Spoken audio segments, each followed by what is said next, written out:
To set the stage for a lot of the folks in the audience, we're going to cover off on a couple of themes today. Things that most of us in the audience might be thinking about, trying to glean from your experience, continue with passion and ambition as we forge forward in the space. So we'll talk a little bit about your founder's journey, and then finding product market fit in the crypto space, and along the way we'll hopefully have some fun.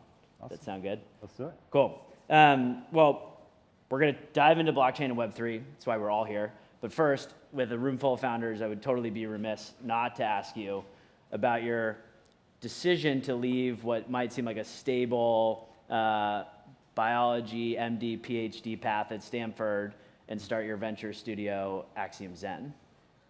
What kind of went into that decision-making process? How'd you make that decision?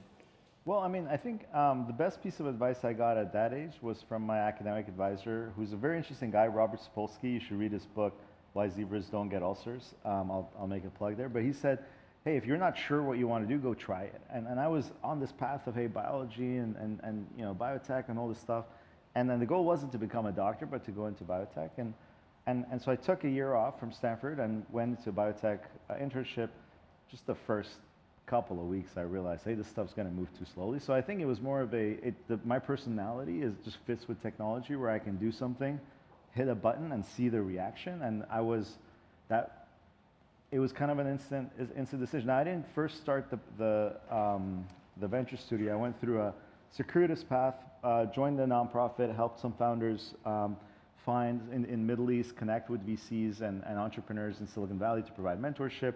Got to meet a lot of VCs and entrepreneurs in Silicon Valley through that process. Got an internship at a venture capital firm, helped them start a seed fund. Got to understand the 0 to 1 sort of, process of ideation and what seems to be successful, what seems to not be successful, and this took 2.5 years or so, and then quit that to start my own thing, and that was in 2012. It's about 3 years after graduating. Okay, and I think we all kind of have that person who pulled us down like the proverbial rabbit hole, crypto rabbit hole. I don't know, show of hands, who can identify the person who got them into crypto? Okay, so a good majority of us can remember that. Pointing at each other. Yeah, right, exactly. So a good majority of us can remember that moment, remember that person. Do you have a moment? Do you have a person in your life where you kind of reflect now, nearly a decade on, that was my aha moment? Yeah, so I started Axiom Zen December 2012.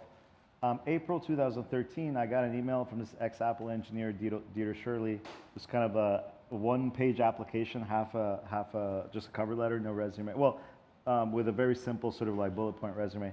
And he ended up joining our team a couple months later as chief architect at Axiom Zen, and he had been mining Bitcoin on his laptop and sort of home computer from sort of earlier days when that was possible. And so he kept bringing it up as a technology shift that we should pay attention to, rather than, hey, go buy the currency. And then about a year after that, we started kind of playing around with Bitcoin. Did an internal hackathon, and a few months later went to Vegas for Money 2020, where we won the grand prize at the hackathon. 2 of our 3 projects were Bitcoin projects. Sort of one was a little game where you could challenge someone else in Bitcoin, so I could wager Bitcoin, play a little Flappy Birds thing, and if I beat you, you would win the Bitcoin. And so we kind of had those ideas from early on, because in 2012, if you think about it, you're at kind of the mobile shift is happening. We built a Apple App of the Year app, but it's a red ocean. It's a lot of competition, lot of pressure, and so we're finding, hey, what's a new kind of channel? What's a new platform? And so crypto, we looked at it in that aspect of how can we build things that it felt freeing. You can build something that anyone could come in and wager $1 million theoretically in Bitcoin. Now, obviously, the user experience was terrible. You have to sort of sit there for a long time. Most transactions failed. It wasn't a thing that was going to work. But it was a intellectually exciting kind of exercise. So that was from back then. We didn't really go heavy in on it, but we were playing around with it for a while. And so when the wave started happening in 2016 with Ethereum, we were kind of attuned to, hey, let's pay attention and see if there's something we can do here. It's really great to hear you kind of informally talk about that sensation of building in the space, like this concept of it being open and free. And so, 2016, Ethereum is, obviously growing from a network perspective, and you are writing an open source standard for NFTs. So one, I would be like remiss also not to ask, like, do you think you are the first person to use the phrase non-fungible token? We tried to find other examples. I can't find it. Okay, because I can't either. The first draft of it was non-fungible assets, NFAs, okay, which wouldn't have worked if you think about it, because NFA is not financial advice. So it's it wouldn't have been memeable in a way. And so I'm glad Dieter ended up changing. It wasn't me. It was Dieter Shirley, to be clear. But this concept of a non-fungible X has been, that's what it is. It's a definitional term, but kind of applying it to blockchain, digital assets, and then identifying that there needed to be a standard. Otherwise, it wouldn't have the network effects that it could. Because CryptoPunks existed at the time, Rare Pepes, there were colored coins on Bitcoin. There were examples of digital assets that were non-fungible. But because there was no common standard, it was difficult to build on top of that. It was difficult to have a marketplace that displays it, have a wallets that can display the art, have loaning platforms and DeFi platforms that you could collateralize with it. That's sort of where we felt the standard was necessary. The decision to create an open standard and to write an open standard for non-fungible tokens, kind of walk us through that decision-making process. Like, is it the general ethos of the space that the reason behind it was this open standard and wanting to help proliferate, the technology? What was the inspiration behind putting it out there? It was sort of two things in parallel. One was the idea of CryptoKitties wasn't the only idea we were sort of brainstorming and wanted to explore building on Ethereum. At the time, there were ICOs. Brave had just done a $30 million sale. That was sort of the biggest at the time. And we were looking at, the promises people are making and saying, well, this isn't exactly possible, but there's a lot that's interesting here.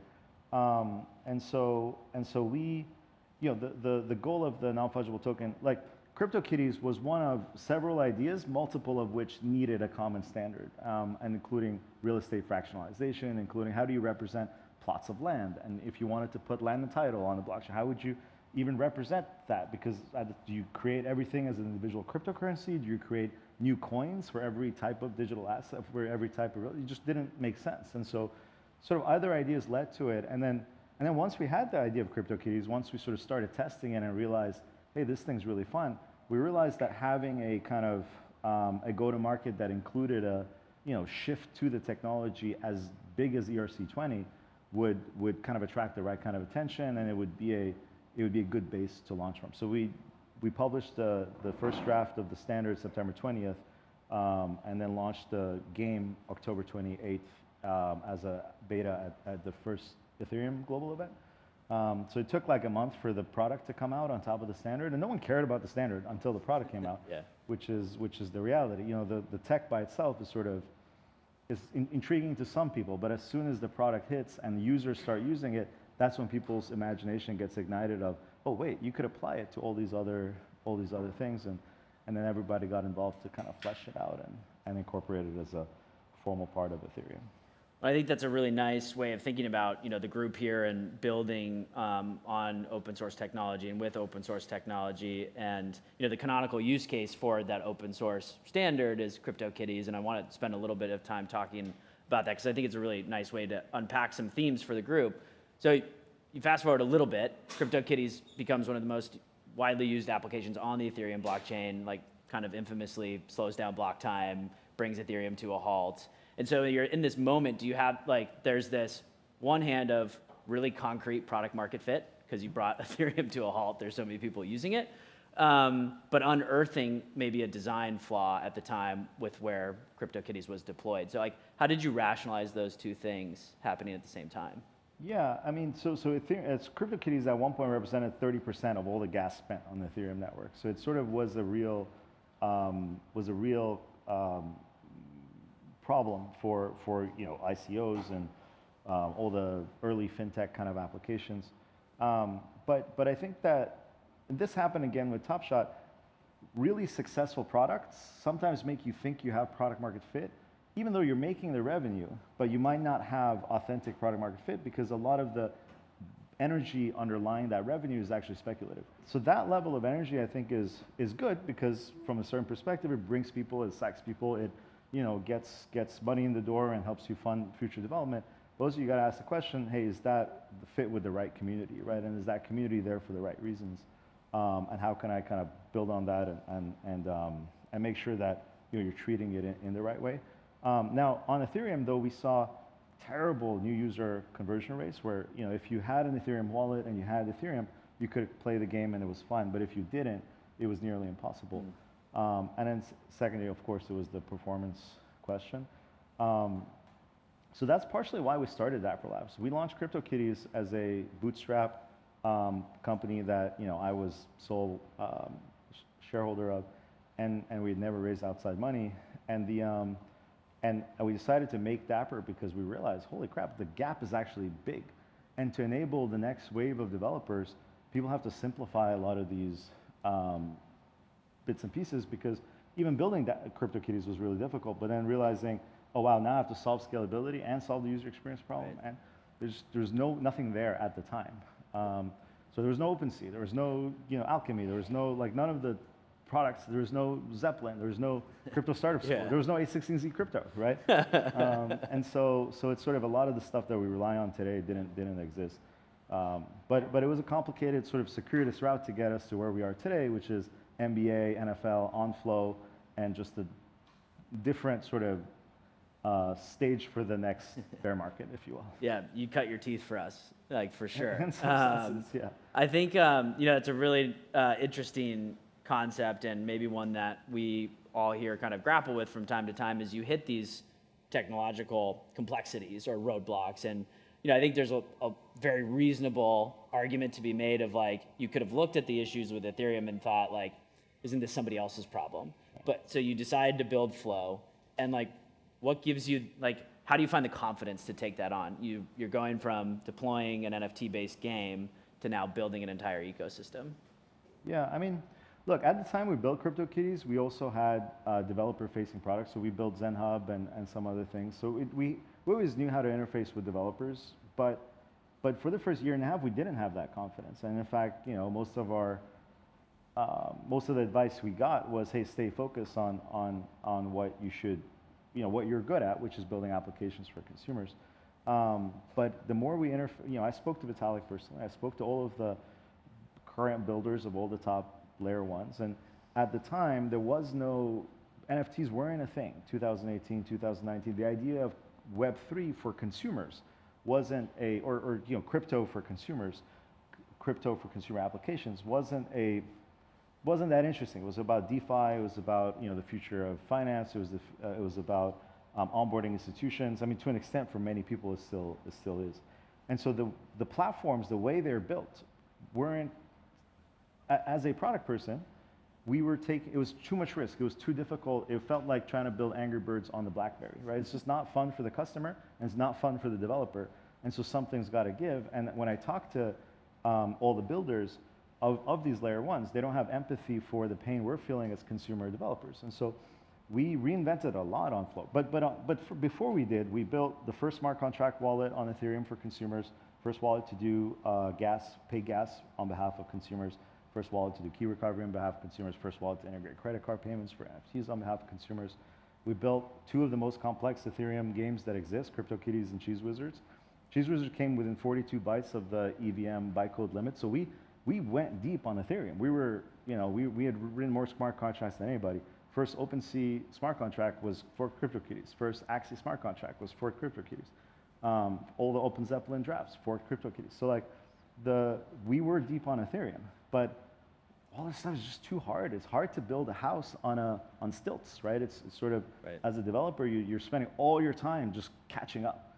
And so that's why we created Flow. And Flow, it's 3 years old, so it's still, or 2.5 in a sense, and it's still early, but today it's fully decentralized, fully permissionless. We had to build a whole new programming language from the ground up that works a lot like Move does today, but it's so much easier to read, write, reason with. It's so much more capable because we've written more smart contracts than anybody, and we wrote it for consumer applications. So the whole, everyone's excited about account abstraction on Flow. That's on Ethereum. That has existed on Flow at the protocol level from the beginning. And more recently, we've implemented changes that actually make it really easier think about a mobile app. Are you going to pop out of the mobile app every time to sign a transaction to go back in? That's insane for a customer. Like if you're a game, you're going to say, hey, to sign up for my game, go sign up for this other wallet or pick from this list of 12 wallets. That's not how consumers are going to behave. And so how do you let an app onboard a customer and then let the customer connect it to their wallet afterwards? And how do you cycle keys? And how do you have all of these things that sound simple, but were just incredibly hard to do on Ethereum and very costly, right? Dapper Wallet ended up costing us insane amounts just in gas fees to maintain that smart contract infrastructure, which by the way is what you have to do account abstraction, et cetera. And then the solutions people suggested, sharding, layer 2, state channels, and people were so sure that state channels were the future. Do you hear anything about them? No, I bet you guys, Plasma, right? You guys have heard of Plasma?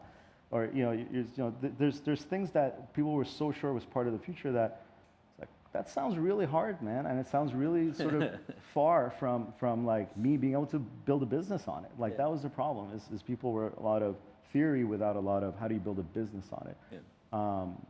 So and look, but I don't know if it was the right, or I know it was the right choice, but I don't know if it's the right choice to do that again now because the market is much more mature. And in a sense, it was maybe the wrong choice to even enter the market at that early on because think about it, it was 6 years ago. And it was through like forward-sighted visionary investors like, Chris Dixon and Fred Wilson and others who said, well, hey, this is small today, but it'll be big tomorrow. And so let's sort of spend a lot of money trying to like get it there, that we got it there. It was it was pretty heavy lift. Well, I think it's good to take stock for a moment, like relative to where we are today in this cohort. The technology they're building on today looks very different than the technology 6 years ago, as you were mentioning. What gives you, if you could impart on the group, what gives you that confidence to kind of just like set the goalpost and like don't let it move and just keep going towards it? And granted, you will probably have to call an audible on your way down the field sometimes, but like, how do you find that conviction? Like, what gets you like excited every day? Like, how do we all maintain the level of enthusiasm that you clearly have for what you're building?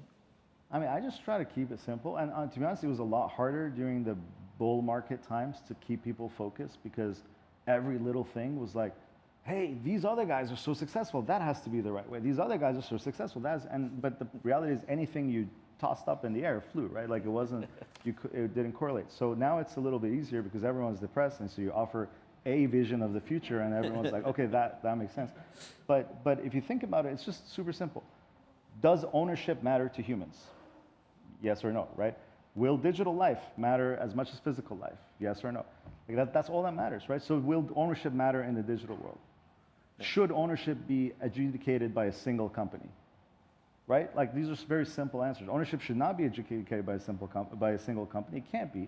And so it hasn't existed on the modern internet. The concept of ownership only exists inside games or 99-cent stickers or whatever it is.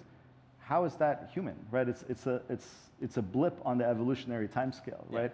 For 10,000 years, people have been expressing their identity through ownership, whether it's what they wear or what they hang around their necks or seashells they collect and give to their love and whatever it is. And so people haven't been able to do that digitally. Now this is people doing that digitally. What manifested during 2021, 2022 of like people getting so hyped up on a particular expression of digital ownership, that's kind of what happened during 99, 2000 when people get hyped up on one expression of transferring information across telephone lines, right? But where yes, it's website and .com and sort of banner ads and all that stuff. But what the internet came to matter 20 years later is much more than that. And I think Web3 is the same, where we get so hung up on one aspect of it because there's so much money in it too, right? Like we're all entrepreneurs. If you can toss something in the air and get $10 million for it, you're going to do it. And so it distracts from, how do you add real value to real people? Well, so I highly recommend, Roham gave a talk in 2017 called Life is Non-Fungible. It's a TED Talk. If you have not seen it, I highly recommend you watch it. you're kind of the reference to seashells makes an appearance and talking about some of these concepts. So definitely, please, after this, definitely watch it. You'll definitely have some questions coming your way after folks get a hold of it. But so I wanted to just take a step back and think about, again, where we are. We're in a period of time where this cohort's building on technology that looks a little bit different. So success in the space is hard to define, but I would largely argue that, CryptoKitties, NBA Top Shot, bringing the likes of major global Web2 brands into the space could be a measure of success. How did you think about that transition from, okay, we own the IP for CryptoKitties, we're going to go now work with the NBA, license that IP, and build this really aggressive at the time project for them? What was the thought process around that? So we launched CryptoKitties end of 2017, and then a lot of brands came to us, and so we had been talking to the NBA for a long time, kind of just educating them on, the platform and things like that. But in the middle of 2019, industry perception was very negative regarding NFTs in particular, but also crypto in general.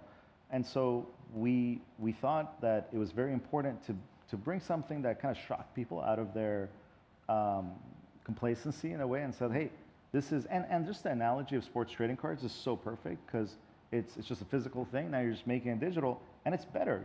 At the time, there was like a year-long wait for PSA ratings. It's still, 6 months or longer. At the time, still today, it's so complicated to sell stuff on eBay. Here's on a digital marketplace, you can sell a thing for $1, pay 5 cents in fees, and you're done, right? And so that no postage stamps, no rating, no authenticity guaranteed on the chain. So the category made a ton of sense. And in big IPs and startups don't usually mix, and that's for good reason. I would heavily recommend against working with big IPs. Just kind of in general as a startup, because it takes a lot of effort. Unless is you'll know it, the rule is there. Now obviously the rules are there to be broken, so people can break the rules. But the only reason we broke the rules was we had a long history of working with bigger companies, and it's a really tough balance to play. And so because at a startup, what matters is iteration speed. What matters is changing direction. What matters is learning something in the morning and acting on it before noon. And that's just not how bigger partners work. So I want to kind of make sure I give that message, because it adds a huge level of complexity to anything that you do. But at the time, we sort of had the playbook, digital ownership, trading cards, but digital. And so we wanted a big brand that we could sort of shock people out of complacency, de-risk distribution to an extent. You're guaranteed to so the NBA has just been fantastic partners the whole way. So I think that sports IPs and kind of digital ownership in sports is going to be one of the biggest categories of digital ownership, just like it is in physical ownership, right? Like collectibles of jerseys and trading cards, and also why do people collect to express? And they collect to express and fandom for most people, not as much for technologists, but for most of the world, is concentrated in sports, right? In technology is other things, maybe gaming or whatever it is, but outside of technology, sports is what still sort of runs the world. So that was very important to us. And then going from NBA, NFL, and we have Premier League and others as well. It's a big. We are going outside of sports as well, but sports is going to always be a core pillar for us. And the sports viewing experience has not evolved at all in the digital world. Right. You have streaming. That's about it, right? And so there's no digital aspect to fandom. And Silicon Valley is very skeptical of sports, right? And if you look at the top sports companies, they're terrible at product. And if you look at the top product companies, they're terrible at sports. So Amazon's doing streaming, YouTube's doing streaming. Facebook's had partnerships with sports league the whole time. They're not good at figuring out what a sports fan wants. And sports companies like Fanatics and others are not good at building products. So it's just a good place to be. But it's very tough to work with big IPs and sort of educate them on how to work with startups. Well, I love that piece of advice surfaces in a talk like this. I think it's really valuable for the cohort and for everyone who's thinking about, that bold call to action statement of onboard the next 1 billion users to crypto. How do you do that? How do you solve that? And sometimes looking at the Web2 partnerships is a theory that could maybe hold true in helping make good on that statement. So on this topic of advice, I want to make sure we leave time for questions. But on the topic of advice, what is one piece of advice that you, maybe unsolicited even, that you're really pumped that you got and listened to? And then flip side, one piece of advice you're really thankful you threw away and did not listen to. That's a great question. So the one that's top of mind for the first one is Paul Graham's "Do Things That Don't Scale," because it's one thing I'm sort of pushing in my team a lot right now. So we're a big company, but still, and so sometimes people are like, "Oh, that's not a big enough idea." So no, go grab your iPad, sign people up one by one, talk to the customer. Like that's do things that don't scale, and I think that that's really really important.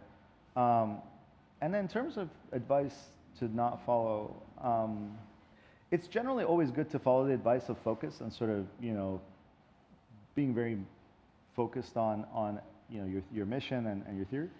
But in a lot of ways, we gained a lot from having our ears to the ground on other things. And a lot of our experiments failed, and we had backup plans.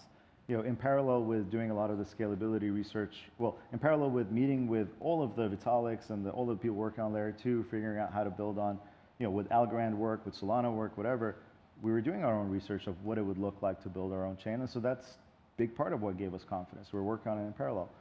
With the NBA, we're talking to them for a whole year as we were trying to build on Ethereum and build our own projects, CryptoKitties, Cheese Wizards. We were telling them, hey, there's possibility that there might be this new network, Flow.com, that we're working on. So we were sort of always having an idea of, well, what if we're wrong? And what's our plan if we're wrong? And how do we know we're wrong as early as possible? So that's it's just a nuanced, I guess, approach. Well, I definitely want to open it up for questions. I just first want to say I'm very grateful. We are very grateful as a lot of the cohort works through their own founder's journey to be able to sit up here and pick your brain and have this access to you. So thank you for joining us. We are going to open it up for questions. So there's a microphone, as everyone's familiar with the drill here. Please, questions for Roham on his founder's journey, finding product market fit, whatever is burning, feel free to lob his way. Hey, Roham, thanks for the talk. This is Jess. I'm building Blockus. We're a Web3 gaming infra company. Also Canadian, I'm from Toronto. So love Dapper Labs, like from CryptoKitties to NFL All Day to Top Shot. You guys just I have to say at the risk of offending others, you guys have got the sauce in terms of taste and vibe check. Really, really appreciate that. Question is around what's your vision for the Flow blockchain? Especially when it comes to engagement within the sports area, like gaming. Is the vision to become the chain for sports gaming, running tournaments, having games on top of there that's licensed by the same IP, or maybe something completely different? Just want to hear your thoughts on vision for the Flow blockchain. Yeah, that's a great question. Thank you. And so the Flow was always built as an application platform. That's sort of what it was ideated as. So applications could include games or other kinds of products, but this concept of products serving mainstream customers, so you need really good user experience. You might need to do things on behalf of the customer. You might need to have paths from custody to non-custody. And so doing all of that in a way that's seamless but decentralized. That's sort of what the objective of Flow has been across its existence, and also making it really easy to write complex smart contracts. So if anything that's sort of what Cadence is built for. So mainstream customer user experience, complex smart contracts or composability with others. That's sort of the long term of where what the technology was built to enable. Now in terms of gaming in particular, there are a number of games on Flow and coming to Flow, and the number one thing that I think makes Flow easier for games is the hybrid custody piece, where games can start a user off with an application custody wallet that the user can take and connect to their self-custody wallet at any time, but the game retains authority to sort of make changes within that application ecosystem. So if you're in the app, you don't have to leave the app to sign transactions. You sign the transactions right there in the app, but the app only has control over the assets of the app. At the same way your sort of phone works with each application has access to its own sandbox, but the user sort of has the operating system has access to everything. So self-custody would have access to everything. So Flow, in a sense, was to make it really easy for developers to build easy user experiences and complex software that is seamless to the customer.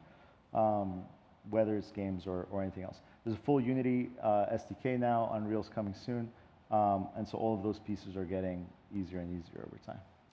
Hi, I'm Brandon. Thanks so much for the talk. Our team gets constant feedback that we should make it feel more like NBA Top Shot in terms of like how great it is for consumers. So, just great job with the product design. I feel like it's a pretty legendary move to write one of the biggest smart contracts on Ethereum and then kind of fork and go write your own blockchain. Like, that's pretty dope. Now that it's 2023, would your advice for founders today, in terms of like achieving consumer UX and blockchain scalability, would it be build application-specific blockchains, build on flow, or trust the vision of L2 scalability? I mean, obviously I have sort of a horse in the race. I think that, I think there's really interesting things happening with the Ethereum L2 space, but it's a lot of unanswered questions, like how is the complexity going to work over time, and sort of there's an assumption that, hey, developers will figure it out, but the more layers of developers there are, the more complex the end user's job is, and the more stilts that they have to rely on, so what the hell is the point? And so in a lot of ways, Flow is built to say, hey, you can build it right on the protocol, and we do all of that account abstraction and all the stuff that you need to enable the right user experience, or we, as in the Flow network does. But of course, third parties and other infrastructure layers can exist. And so I think if you're interested in building for crypto audiences, it's very obvious that the Ethereum space has extreme network effects and is sort of the place to be. If you're building for a mainstream audience and you need to enable a mainstream level user experience, I think we've been the team that's been focused on that since 2017. And so we have and our entire ecosystem is focused on that. So we have all of those pieces in place, which is why projects like Doodles said, hey, the marketplaces on Flow are actually easier to use with the target customer for Doodles too. Whereas like the Doodles themselves, they can stay on Ethereum because they're thousands of dollars each, and they're not targeted at that sort of mainstream audience. So that's kind of, I guess, the advice I would give is which audience are you optimizing for, and because in a sense that's the audience that those platforms are optimizing for. Cool, thank you. Cheers. Hi, thank you for your talk. I'm Nikita from Chain Patrol. Vito is my co-founder. Our team at you at ETH Denver. I wanted to ask, you kind of started building a lot of Web 2, like traditional applications, and then you transitioned into the kind of the crypto space.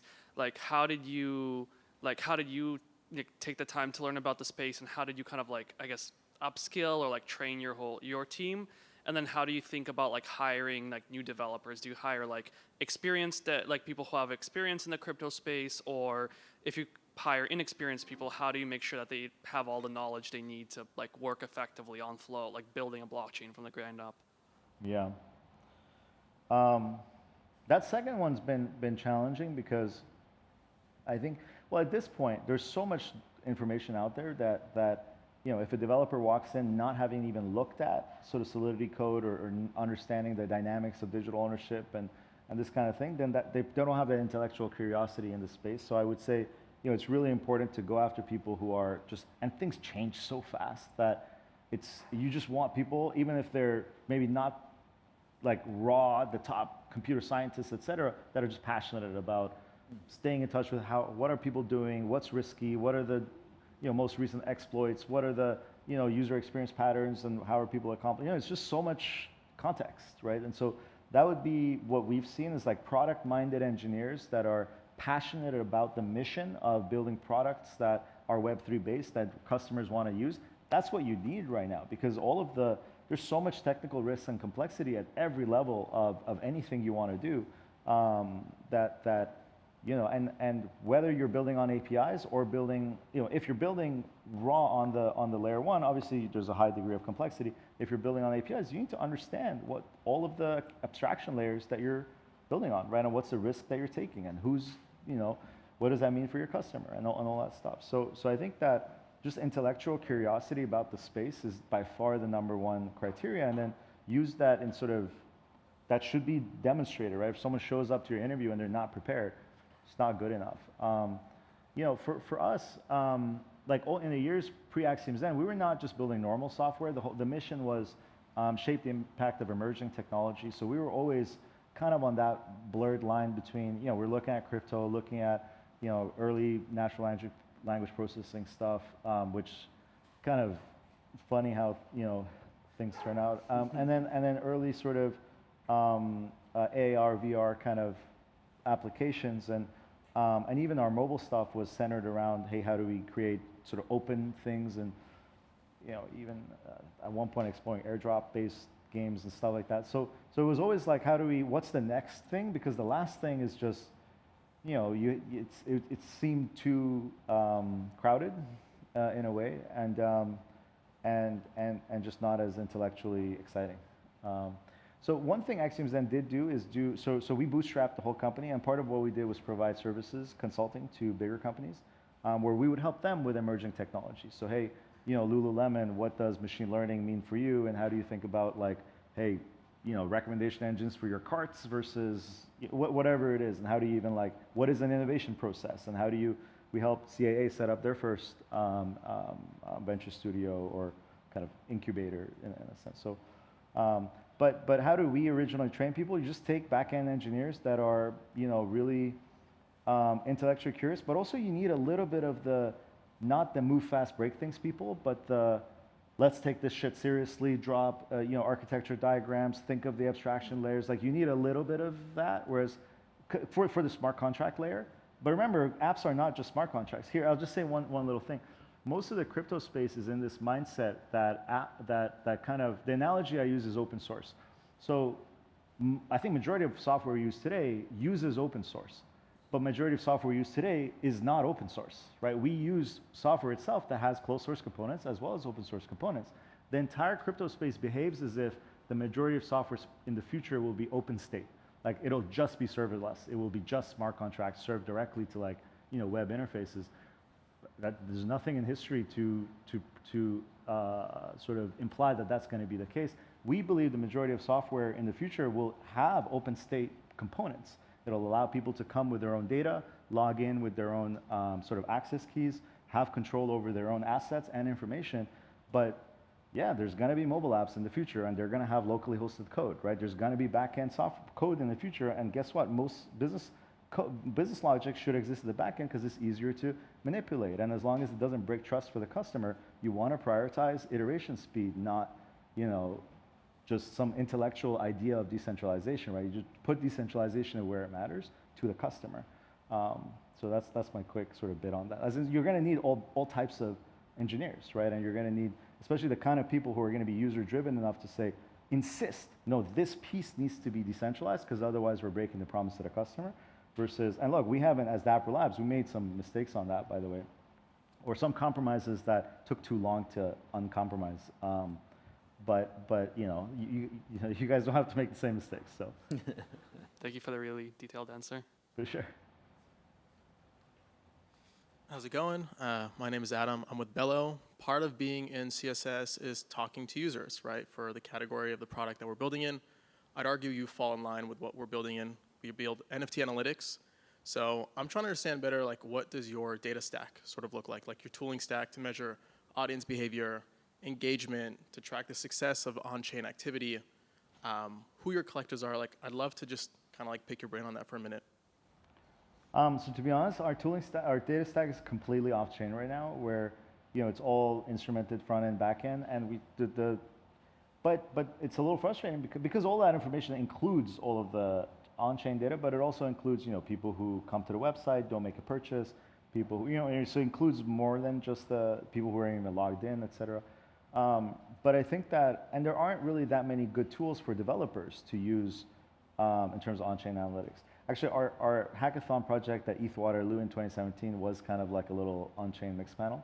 So I think there's a lot of value there, but it's not yet well set up, and also it's not yet well integrated. Like there's no on-chain component of Mixpanel or whatever it is. And so maybe it'll follow the same trend of mobile analytics, where it's just like you'll have specialized tools and then they'll get kind of either soaked up or blown out into the generalist tools. But you sort of need end-to-end visibility, right? Like before my customer touches the chain, they are still important to me, right? Like they're from the moment they hit the website, we need that kind of we need to be able to follow them, and soon when they have the mobile app. But sort of where the on-chain comes into play is we should be able to tell what else are our customers doing, right? Because it's all right there, right? What other applications are you participating in? Do they have other funds in their wallet, so on and so forth. So I think there's a lot of untapped opportunity there, Frank. So I think it's a big space you're playing in, and there currently aren't good solutions. And maybe one just suggestion I would have for you is how can you provide your capabilities, but have them fit into like a segment or a sort of wider data stack, or is there an easy way to pull it directly into BigQuery or Tableau or whatever it is, and sort of even have that as a parallel check on the back end data, because that would be valuable, because chain data is always true. And so sometimes our community beats us, where they have more accurate data than we do, because they've built all their data, all their tools, all the data analytics on the chain directly, whereas all of ours are off-chain. And last question, you mentioned Mixpanel and other like off-chain data sources. Anything that you use for on-chain to just see activity as of now? No, they just pull it directly. Or we have, so flow access nodes have like a data layer, and then we have like community UIs that the literally community team goes in and uses third-party interfaces that sometimes have better data than we do. So open to chat. Let's do it. Absolutely. Okay, cool. Adam, respect the prospecting in the Q&A. Yeah, love it. Always be selling. Yeah, always be selling. Love it. Thanks for the talk. Nithya from Capsule here. We're building better transaction signing infrastructure. Wanted to just ask, you mentioned a lot of like very salient points around user experience, the challenges, the ways it's all improved. What do you think are the remaining challenges around actual like barriers to more mainstream users coming into this space, whether UX or otherwise? Well, I think the biggest challenge, or the biggest thing that I think is the biggest unlock, will be new value propositions to new groups of users. So we have, I think, in cryptocurrency with a specific value proposition, and in NFTs, we've been very hyper, including us, we've been very hyper focused on the value proposition of this is a better collectible for people that enjoy collecting, people who want to express their identity through ownership, join other communities based on ownership of similar assets, et cetera. That's like one angle of what digital ownership could mean, right? You can imagine infinite varieties of what else it could mean. So I think that's one unlock, is like going beyond the, hey, this is about, minting 10,000 things and then putting them on a marketplace and sort of them going up or down in value, and like that's it, like that's the only usage of the product or the technology. I think it's dangerous. It's sort of it's going to take discipline or guts to go out of that, because that's a multi-billion-dollar market that could grow into a $100 billion, even trillion-dollar market. So it's a very rich area for exploration, future of digital ownership. But I think it's important to sort of start branching out from there. Now, when we talk about user experience, the user experience is still terrible. Even on Flow, the user experience of which wallet do I choose? Not all wallets have parity. None of the, Blockto is actually cross-chain Flow and Ethereum, which is nice, but to a customer, it's kind of crazy. You have to use a different browser to use a different corner of the internet. That's really challenging. And then you have things like, hey, you have an NBA Top Shot, which is the, top NBA collectible, but then you have an NBA Ticketmaster NFT that comes from a ticket stub of a game you went to. Both of them happen to be on the same chain. They don't do anything together yet, right? So what is that promise to a customer of, hey, these are assets that interoperate and value that kind of compounds, if that hasn't happened yet? And then you have the biggest NFT marketplace, OpenSea or Blur or whatever, where you can't take your NBA Top Shot NFT into. And so those little things to us is like, oh, well, obviously that's a different blockchain. But to a customer, it's like, the fuck are you talking about? Like, what's the point of all of what you just said? You're talking about open internet and interoperability and all that stuff. Like, what are you even? So I think there's a gap of like just the reality of that, and I think will it be bridges? Will it be, my theory is that the wallet itself ends up being the multi-chain thing, right? Like the interface of the customer into multiple things. And then when you talk about kind of Ethereum, what is the best-in-class user experience? Is you buy an asset and it goes into either a fully custodial wallet, Nifty Gateway, et cetera, which is kind of like breaks a little bit of the point, or it goes into a fully non-custodial wallet where you either have to go get a wallet for yourself, or it's kind of like, you know, maybe Magic Link, et cetera, tied to your email, which is fantastic. But then where do you go from there, right? The path is sort of a little bit stilted and broken. And so I think that's what we're trying to fix with hybrid custody, but it's not even implemented that way in our own products, right? Where you onboard into NBA Top Shot and you're still in a custodial environment, and there's still not that next step to, okay, I plug in my MetaMask and now I sort of have at least I have the option of self-custody over my accounts, and that gives me access into a universe of other applications which don't have to talk to Dapper and don't have to care who Dapper is. And so I think there's, like, even that onboarding path is still kind of stilted on crypto, which is, again, lots of opportunity for developers, but there's that chicken and egg of, like, how much of the tech do you build yourself? How much do you focus on being a tech provider, but then how do you bring the users without enough application builders? And I think that that's both the chicken and egg, and the reason that I think crypto will be an opportunity for the next few years, because it's going to take people that sort of see through a little bit of the fog, and also, I would just pick things that are, pick value that you can deliver to customers easily. So I don't know if I cover all your questions, but that's sort of my long answer to your short question. No, definitely covered it. Thanks so much. I love that concept of like, wait, what the fuck are we talking about? Like interoperability is just like a new synonym for what should just be called easy or useful, right? Like, I love the answer. Just like friction is to a customer, it feels like a breaking of the promise, and in a way, we're not that far from fixing it all, but we're still going to take 6 months, a year minimum of like pretty conservative build. Sorry. Hi Roham, fascinating company Dapper Labs. Thank you. The journey is incredible. Maybe I would like to ask you, perhaps it's a reflection of what you have seen in the past 2 cycles, right, that we have of NFTs, and how the past cycle, like most of the NFT projects, they were based on the CryptoPunk model of 10,000, and now they are kind of like as opposed of your model of the CryptoKitties now, that you have like I guess it's around 2 million CryptoKitties right now.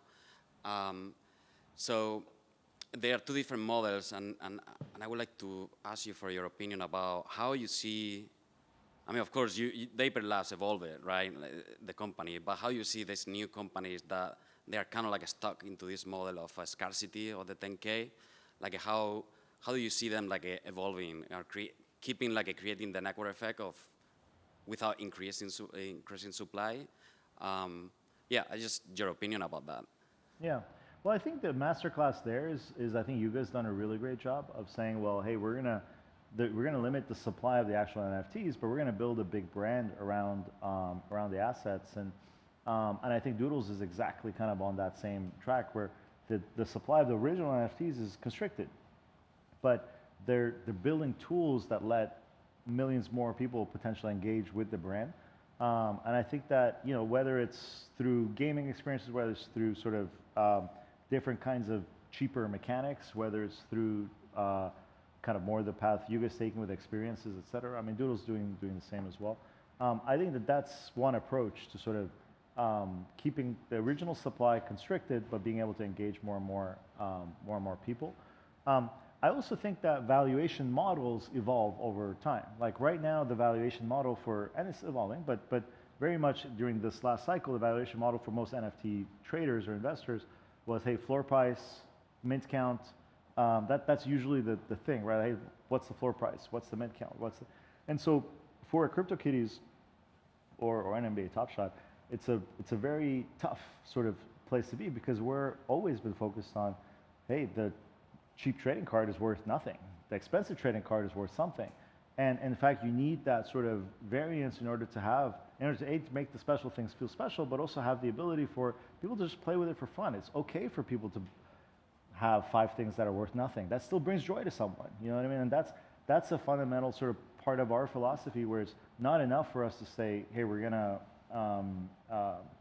but I think that communicating that is more complex. We haven't done the best job. We haven't even put, until recently, we haven't taken the right steps to put limits on sort of the high end of our economy and all that stuff. I think that what the team's gonna roll out with sort of Top Shot 2.0, where basically all of the Dapper Labs projects, Top Shot, NFL, and then the ones that we haven't announced yet, are going to relaunch as sort of fully mobile native, mobile first kind of experiences, throughout this year, Top Shot first, and then all day before the next season. And the goal is to bring a new scarcity model in, which says, hey, yeah, you can play around with this stuff. These are cheap cards, these are cheap packs. And then these are the very expensive sort of, they're a class of asset that has clearly defined rules, not just today, but also far into the future. And so you can sort of have both things exist in parallel, and they're designed not to cannibalize each other. That's how I think the space will evolve in the future, because that reflects more how things are in the real world, right? You have, in almost every collectible class, you have the low end, things people play with, and you have the high end. And if digital ownership evolves to being beyond collectibles and is really a tool for self-expression, then most self-expression actually happens for free, right? It's today's social media, right? So what does digital ownership mean in that context? I think it's still too early to think about that, because there are a number of real wallets in existence that are here for non-speculative reasons is very small. So until we grow that, it's almost like we shouldn't sort of get too aggressive with supply, would be my advice for sort of, NFT economists in a way. And every new project will attract speculative demand, and just make sure that you're separating. Hey, this demand is speculative, and that's fine. That's natural. This demand is sort of fundamental, and it's kind of the kind of thing I would imagine my user base being full of 5 years in the future, 10 years in the future. Yeah, thank you for your answer. Maybe this is a tough question, but what do you think about, or you have an opinion about how Yuga Labs is actually, because it seems to me like Dapper maybe is kind of like from the last cycle was like the biggest company that came out with NFTs, and now this second cycle, like Yuga Labs were born, and is a very important company. What they are doing right now is like they are increasing. They are coming out with the Kodas, the other Ds. Like, so the supply is already, I don't know what is the number, but it's maybe like 200,000 assets. But they are keeping like the value is kind of like high. It's still there. They managed to do that. Right. So what do you think about, or prediction, or what do you think how they are going to evolve, or how you see it? Well, I mean, I'm rooting for those guys. I think it's a really cool. I'm rooting for everybody in the space, because at the end of the day, we are so friggin' early that anyone that wins will bring more people, more sort of water into the whole space, and rising tide lifts all boats. So like, there's no, and I think they're taking an approach that's, the Gucci stuff, like it's all very, very interesting. Now still, you sort of say to an average individual, hey, come, participate, and these are all the things. Now, test that out for yourself in terms of like, how much it makes sense to what group of user, and how, I think that's the, but I think that it's just really important for us all to take that kind of collaborative mindset of like, we're in such an early phase in the ecosystem that let's learn from each other, right? And have that experiment run and be awesome, and have that company be huge and successful. And there's so much space for others, because we're still kind of barely scratching the surface of adoption. I mean, 200,000, these numbers in the scale of consumer internet are minuscule, right? They're just a rounding error on a daily usage of a, of a obscure feature buried in the settings page on Instagram, right? Like it's that, you know what I'm saying? Like it's just too early to sort of say, oh, this is right, this is wrong. It's kind of like, yeah, let's do it all, and let's see what excites people, and what's real, and let's double down on that. No, thank you. Yeah, absolutely. Hi, thanks. I'm Yana. We're building Kiki, which is a beauty brand on chain. So we're one of the few people in the room building a consumer product. And you've built both consumer as well as applications as well as services. And you also raised a lot of capital. So my question for you as a CEO is, where do you think that there's a best return on capital? How do you think about capital allocation? And where you think you can create most value from like a consumer brand on chain versus services versus building flow or other sort of infrastructure things? And how do you advise that entrepreneurs at this stage of crypto think about that from a consumer brand perspective? Like, do you think it's important we have our own tech, and how do you think about that?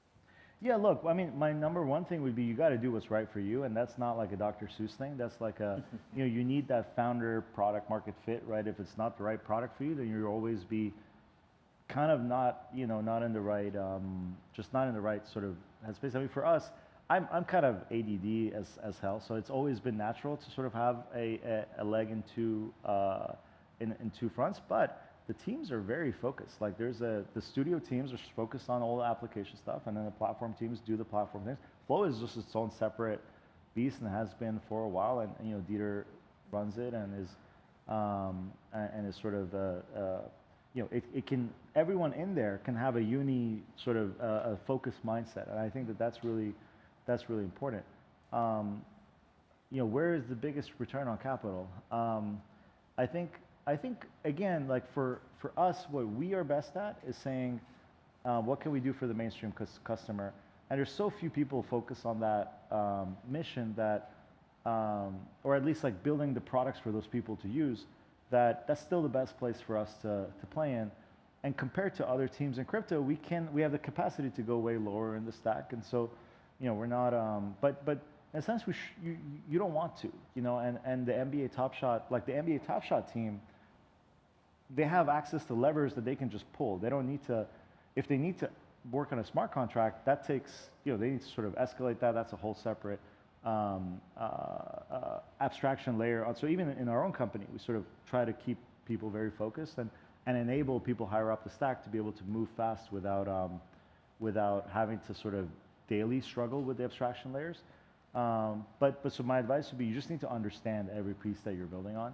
It's very challenging to build every piece yourself. It's not healthy, and it is actually the number one kind of a thing a CEO should resist from their CTO, right? And it's funny coming from someone who let my CTO build a new programming language, but you don't know what the tension was to get to that point. And like we built so many smart contracts in Solidity before, we finally decided, okay, we need to sort of bite the bullet. But that's usually not a good decision. Like 99.99% of the time, it's the wrong decision. 99.99% of the time, and I think you're the investor, you can back me up. You want to kind of iterate quickly. You want to be able to find product market fit without having to spend 6 months on the next big technological, like you publish a standard, but no one uses your product.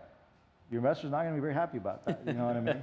And so I think, and in terms of building a platform for customers, just make sure there's demand there, right? And so make sure the market's big enough, make sure the market's mature, make sure that, because it's very hard to then build a platform, no one's there to want it, and then now you have to pivot to building apps on top of the platform, and it's sort of, it's just a different DNA is challenging. We studied Netflix a lot in the early days because that's like a studio, how do you create kind of original content, but then also run it on a globally scalable platform that has a huge portion of the internet's bandwidth. And you just have to keep those cultures. They're somewhat separate. Like the craziness of, let's build game mechanics and all that stuff is just different from and test everything every day and move fast, break things, it doesn't matter, is just different than the stability of, okay, well, a simple economic shift here could mean, hundreds of millions of dollars of value being lost or whatever it is. Cool. Thank you. Hi, Roham. Thanks for being here. All good. I have a question around, let's say, what would be the ideal business model on top of, let's say, all of this concept of digital ownership. We had a talk this morning about royalties and NFT marketplaces. Yeah. I wonder what you think about that, especially because you're focused on consumer, and like outside of crypto, there's so many business models once you create enough demand. Like in gaming, in esport, you can always empower creators, etc. So just wondering how you think about that. Well, I mean, in a sense, I don't think people have figured out the ideal business model. I think the good thing in crypto has been the average revenue per user is so high that typically you just focus on getting users and the revenue is there, in terms of consumer-facing products. I mean, one expression, one of our board members, Hamilton Helmer, he's like this big strategy guy, but he always says the rudder doesn't work if the ship isn't moving. So just focus on getting the ship moving, and then you can like navigate in different places. So like growth is maybe more important than, and like building stuff people want is more important than, okay, which part of the value stack am I going to capture right now? We spend maybe too much time thinking about, the part of the value stack. And that's primarily why we like to stay close to the user, because at the end of the day, if you're close to the user, then everything else has to go through you. And so, at the end of the day, you could swap out any piece of it, but if you own the user's trust, then they have to go through. But at the same time, you could say that about, hey, if you're Stripe and you just get to scale and you provide the best-in-class little widget that everyone needs, then that's also fantastic. So it kind of goes back to founder product market fit of just build something that I think you and your team are really well suited for. But I think this early on in crypto, just build stuff people want, and the monetization is off the charts, right? You sort of have to slow it down rather than speed up. This is not true on B2B, because most B2B in crypto is like people getting paid to do stuff on top of platforms. So that's sometimes a little tougher, right? Or people raising venture capital to sort of fund growth. But that's also fine, and it's been seen in different platform shifts before, where again, you're building stuff that makes the developers' lives easy. You're probably offering it for free or cheap to start with, and then as those developers become bigger and bigger and bigger, then you offer enterprise plans and this sort of thing. But my thing has just been to stay close to the customer, and the closest thing to the customer is figuring out how to make the customer an owner, right? At the end of the day, if you can tokenize and for real, not for bullshit, but like have the actual product and service you're providing be a protocol rather than a company, and your customer has a piece of it, that's sort of nirvana, and it's very challenging because of a million reasons, and regulatory being a big part of them. But I think that, but not that many people have sort of cracked that nut either, and who knows if that's the ideal business model either, right? Like things evolve pretty quickly.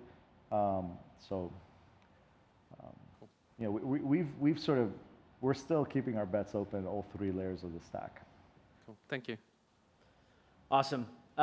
Thank you so much again for your time. Everyone, please join me in thanking Roham again.